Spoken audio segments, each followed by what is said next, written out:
মা সহ এসেছি। এটি আমার অনেক ভালো লেগেছে। আমি এখানে এসে অনেক মানুষ দেখতে পেরেছি, নৌকা দেখেছি, এছাড়াও আরও অনেক জিনিস দেখেছি। আমি অনেক জিনিস খেয়েছিও। আমি এখানে ঘোরা শেষ করে আমার নানু বাড়ি যাবো। আমরা তো হচ্ছে মাদ্রাসায় যেহেতু করি, ওখানে আবাসিক থাকতে হয় আমাদের। তো আমাদের বছরে দুইটা ছুটি আসলে, একটা হচ্ছে কোরবানি ঈদ, একটা হচ্ছে ঈদুল ফিতর। তো এখানে আমরা এসে ভালোই লাগতেছে আলহামদুলিল্লাহ।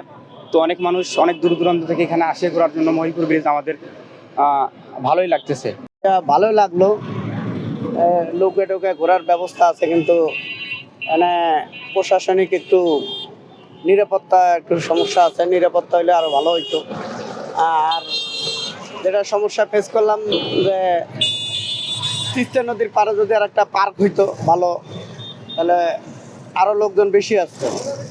তিস্তা নদী হলো আমাদের একটা, এই উত্তরবঙ্গের একটা নামকরা নদী।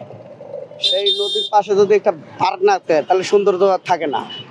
হ্যাঁ, ব্রিজটা হয়ে একটু সৌন্দর্য বাড়ছে, কিন্তু পার্কটা হলে আরো সৌন্দর্য বাড়তো।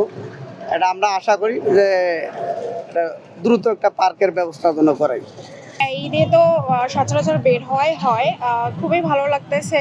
আজকের ওয়েদারটা একটা অনেক সুন্দর একটা ওয়েদার। হ্যাঁ, ভালোই লাগতেছে সব কিছু মিলায়। তবে হচ্ছে এখানে মানে বসার জন্য কোনো স্পেস নাই। আর হচ্ছে একটু ওয়াশরুমের ব্যবস্থা করলে ভালো হইতো। আবার হচ্ছে খাওয়ার জন্য ভালো কোনো হোটেল এখানে নাই, এই আর কি। কিন্তু মোটামুটি জায়গাটা অনেক ভালো। আর হচ্ছে লোকজন অনেক।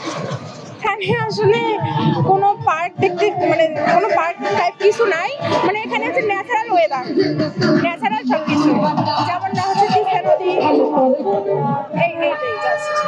অনেকদিন পর আসলাম, এসে দেখলাম খুব সুন্দর লাগতেছে। এখানে যদি একটা পার্ক হতো, তাহলে আত্মীয় স্বজন নিয়ে আসিয়া ঘুরতে মজা পাইতাম। এই ব্রিজের ওপর অনেক লোকজন এখানে ভিড় করতেছে, এটা সমস্যা হতে পারে। এই জন্য একটা পার্কের জরুরি দরকার।